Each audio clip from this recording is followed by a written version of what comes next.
Deməli, burada uşaqlar o qədər də çətin deyil bu. Çünki dövrlər böyükdür axı, hamısı 100 dənədir. Bax, dövrlərin üçü də 100 dəfə təkrarlanan dövrlərdir. Birincidə görürük ki, 2 dənə boş siyahıya 100 dənə hərəsinə 3 əlavə eləyir.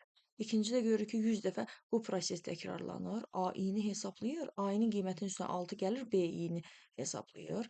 Üçüncüdə isə baxın B-ni yoxlayır ki, sıfırdan böyük bərabərdirmi?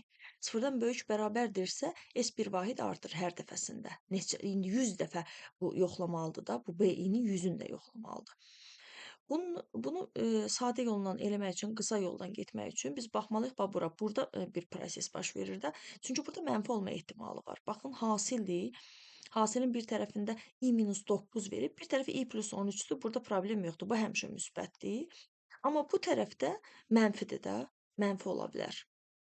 Çünki hansı qiymətlər mənfi ola bilər? Burada 0-dan 100-ə qədərdir.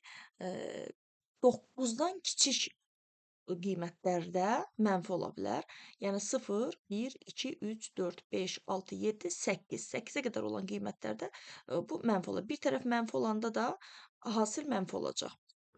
Və mənfinin də üstünə burada hər dəfə mənfi qiymət üstünə 6 gələcək, mənfi olacaq.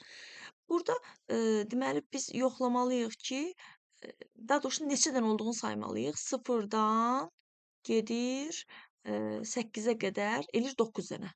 100 dənədən 9 dənəsi mənfi alınacaq. Bu da bizə nəyi verir? 100 dənədən 9 dənə. 91 dəfə S burada artıq 9 dənədə ödənməyəcək şərt. Həmin o 9 dənədə S 1 vahid artmayacaq, amma qalan 91 dənədə S 1 vahid artacaq. Yəni B variantı olacaq. Belə fikirləşdim. İndi baxarıq. Cavablara baxmamışam.